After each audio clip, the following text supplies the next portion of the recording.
Hi everyone, merhaba, this is Ayşenur Altan. Welcome to Turkish Food and Travel. We are making a savory, quick bread filled with cheese. It's similar to the popular poğaça recipe that doesn't have yeast, but instead of shaping individually, we will place it in a pan, which will result in a thinner, crumbly texture and a shorter baking time. So let's begin.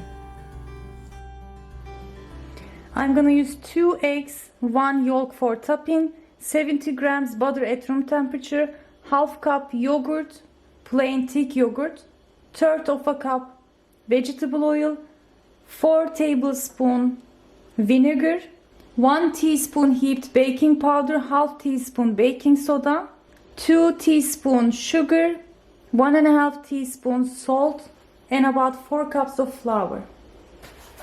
Let's add the oils first, butter, vegetable oil, yogurt,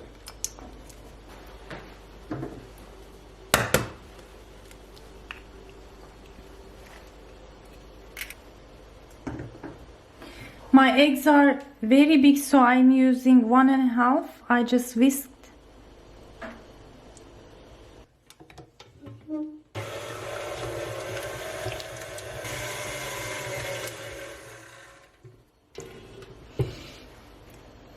After mixing a little bit, adding the vinegar, sugar. Let's add 2.5 cups of flour first,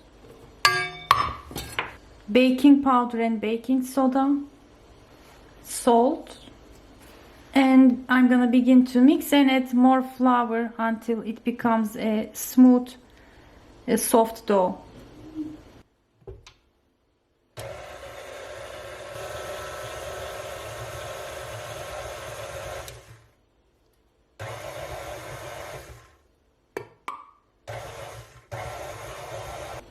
As a final touch, I decided to add a mahle powder since I have it.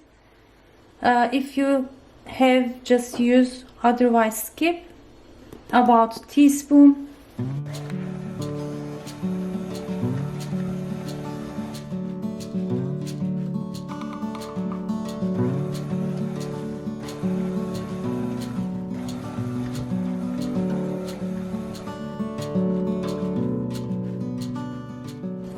Three cups of flour was enough to have my dough, and it's ready.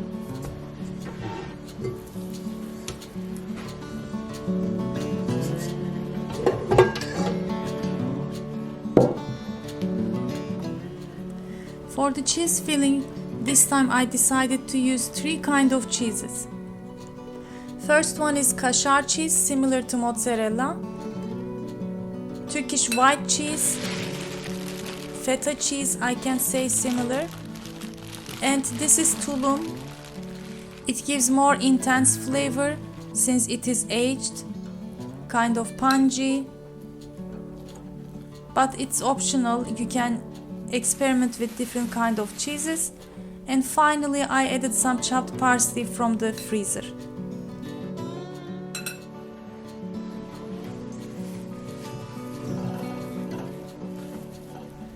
To shape simply, I'm going to use half of the dough first and roll out until it fits to my 30 centimeter baking pan.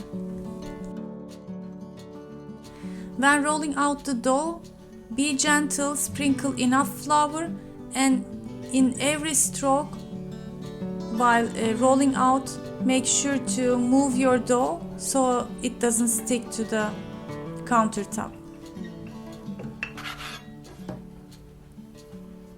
I'm using round pan, but you can also use rectangular and cut them into square pieces.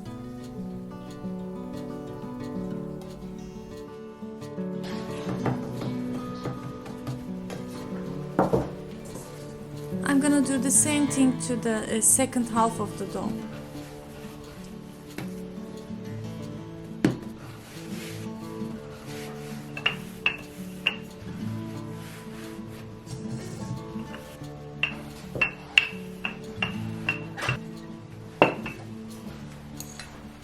Let's first add the filling evenly. You can also do this recipe using different kinds of filling. For example, sauteed onion and minced meat or potato fillings.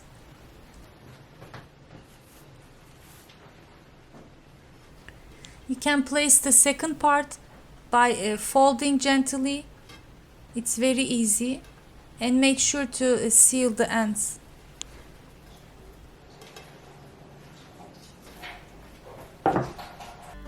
And to give it shape, just first cut it into 4. As you can see, I only make the design, the pattern. I don't cut it all the way to the bottom because we are going to turn it over, so we needed to have it in whole. My oven is heated to 170 Celsius degree. Brush it with egg yolk. You can thin it with a little bit milk. Sprinkle some sesame seeds and nigella seeds on top. It's optional. And bake for about 30 minutes or until it is golden color on top and bottom. Meanwhile, I decided to make one of our favorite cookies, orange flavored cookies with walnuts and raisins. I shared the recipe before, you can check from the links. But this time, to shorten the shaping, I just roll out the dough and cut it in diagonal. And this is also one of the traditional shapes you can see in bakeries in Turkey. Here my pan poğaça is done. Looks very delicious. In order to prevent the bottom part from getting soggy, I turn it over into a cooling rack and using the second one to turn it over again.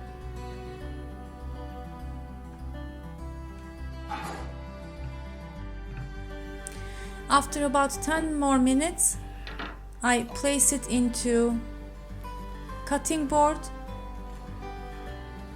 and ready to serve. Let's take a look. It has perfect thickness, not too thin or thick. And with the vinegar, baking soda, baking powder we used along with yogurt, it was very flavorful and crumbly. These orange cookies stay fresh for a long time also, so give them a try. The next day you can reheat the poğaça in a pan. This way it will be fresh like out from the oven. Thanks for watching. I have many other poğaça and cookie recipes you can check from the links in my archive. I hope to see you in another delicious Turkish food recipes and travel vlogs. Afiyet olsun.